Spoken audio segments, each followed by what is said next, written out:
Along with yoga practice, we are connecting with the nature, improving our level of consciousness.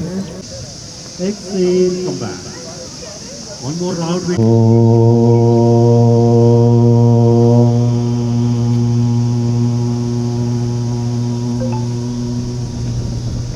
One more round. Deep. Try to synchronize the movement with the breath. Deep inhalation. Look up at the Namaskaram and sky. Enjoy the beautiful nature. Exhale, come back.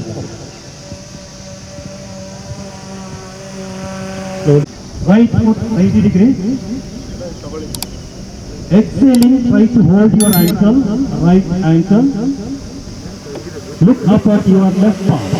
Look up at your left palm.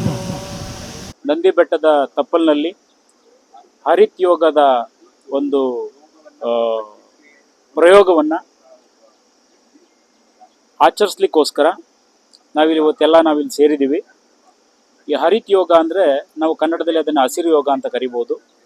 ಯೋಗವನ್ನು ಪ್ರಕೃತಿ ಜೊತೆ ಸಮನ್ವಯಗೊಳಿಸಿ ಹರಿತ್ ಯೋಗ ಅಂತ ಆಚರಣೆ ಮಾಡಲಿಕ್ಕೆ ಈ 11ನೇ ಅಂತಾರಾಷ್ಟ್ರೀಯ ಯೋಗ ದಿನಾಚರಣೆಯ 10 ಕಾರ್ಯಕ್ರಮಗಳಲ್ಲಿ ಒಂದಾದಂಥ ಈ ಹರಿತ್ ಯೋಗವನ್ನು ನಾವು ನಂದಿ ಬೆಟ್ಟದ ತಪ್ಪಲಲ್ಲಿ ಆಚರಿಸ್ತಾ ಇದ್ದೀವಿ. ಮುಖ್ಯವಾಗಿ ನಂದಿ ಬೆಟ್ಟದ ತಪ್ಪಲಲ್ಲೇ ಆಚರಿಸಲಿಕ್ಕೆ ಕಾರಣ ಏನು ಅಂದರೆ, ಯೋಗವನ್ನು ಪರಿಸರದ ಜೊತೆಯಲ್ಲಿ ಸಮೀಕರಿಸಿದ್ದಾರೆ.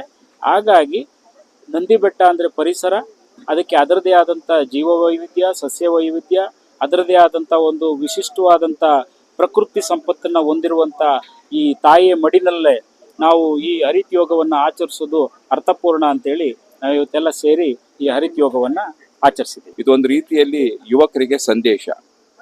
ಆರೋಗ್ಯ ಮತ್ತು ಸ್ವಾಸ್ಥ್ಯವನ್ನು ಕಾಪಾಡಬೇಕಾದ್ರೆ ಯಾವುದೇ ದುಷ್ಪರಿಣಾಮ ಇಲ್ಲದೆ ಮಾಡ್ತಕ್ಕಂಥ ಯಾವುದಾದ್ರೂ ಒಂದು ವ್ಯವಸ್ಥೆ ಇದ್ರೆ ಅದು ಯೋಗಾಸನ. ಅದು ನಮ್ಮ ಭಾರತ ದೇಶದ ಕೊಡುಗೆ, ಪ್ರಪಂಚಕ್ಕೆ ಕೊಡುಗೆ. ಮತ್ತು ಋಷಿಮುನಿಗಳು ಕೊಟ್ಟಂತ ಈ ಕೊಡುಗೆಯನ್ನ ಪ್ರಪಂಚಕ್ಕೆ ಕೊಂಡೊಯ್ಯತಕ್ಕಂಥ ಪ್ರಧಾನಮಂತ್ರಿ ನರೇಂದ್ರ ಮೋದಿ ಅವರ ಕನಸಿಗೆ ಇವತ್ತು ಅನುಗುಣವಾಗಿ ಈ ಒಂದು ಕಾರ್ಯಕ್ರಮ ನಡೆದಿದೆ. ನಾನು ಯುವಕರಿಗೆ ಒಂದು ಮಾತು ಹೇಳಲಿಕ್ಕೆ ಬಯಸ್ತೀನಿ. ನೀವು ಜಿಮ್ಮಿಗೆ ಹೋಗ್ತೀರಿ, ಬೇರೆ ಬೇರೆ ಎಕ್ಸಸೈಸ್ ಮಾಡ್ತೀರಿ, ಆದರೆ ಯೋಗಾಸನದಷ್ಟು ಉತ್ತಮವಾಗಿರ್ತಕ್ಕಂಥ ಯಾವುದೇ ಒಂದು ಸ್ವಾಸ್ಥ್ಯ ಸಂಬಂಧಿತವಾಗಿರ್ತಕ್ಕಂಥ ಒಂದು ವ್ಯಾಯಾಮ ಬೇರೆ ಇಲ್ಲ. ಅದನ್ನು ಆದಷ್ಟು ಅಳವಡಿಸಿಕೊಳ್ಳಿ ಅಂತಕ್ಕಂಥ ಒಂದು ಮಾಜಿ ಕ್ರೀಡಾ ಮಂತ್ರಿಯಾಗಿ ಈ ಒಂದು ವಿನಂತಿಯನ್ನು ಯುವಕರಿಗೆ ಮಾಡ್ತೀನಿ. ಈ ಯೋಗ ನಮ್ಮ ದೇಶದಲ್ಲಿ 5,000 ವರ್ಷ ಹಿಂದೆ ಇದೆ. Shiva is the incarnation of yoga. June 21ನೇ ತಾರೀಕು ಭೂಮಿ ಮೇಲೆ ಲಾಂಗೆಸ್ಟ್ ಡೇ ಇರುತ್ತೆ.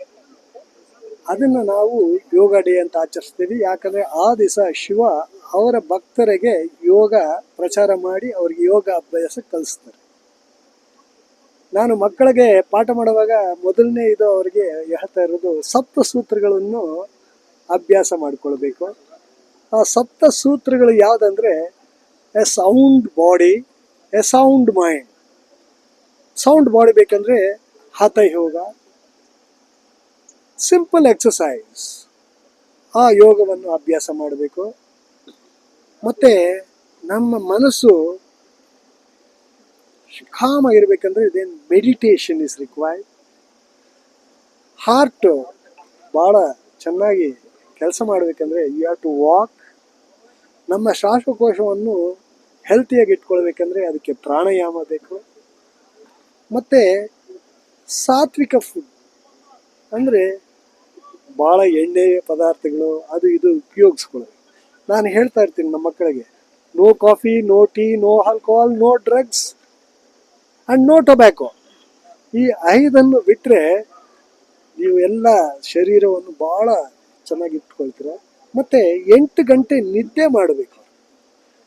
ಇದು 6 ಉಪಯೋಗಿಸಿದಾಗ 7 ಒಳ್ಳೆ ಮನಸ್ಸು, ಒಳ್ಳೆ ವಿಚಾರಗಳು, ಈರ್ಷ್ಯೆ ಇದೆಲ್ಲ ಹೋಗ್ಬಿಡುತ್ತೆ. And they will be able to lead a happy life. ಈಗಿನ ಮಕ್ಕಳು ಎಲ್ಲ ಸೋಷಿಯಲ್ ಮೀಡಿಯಾಗೆ ಅಟ್ಯಾಚ್ ಆಗಿರ್ತಾರೆ.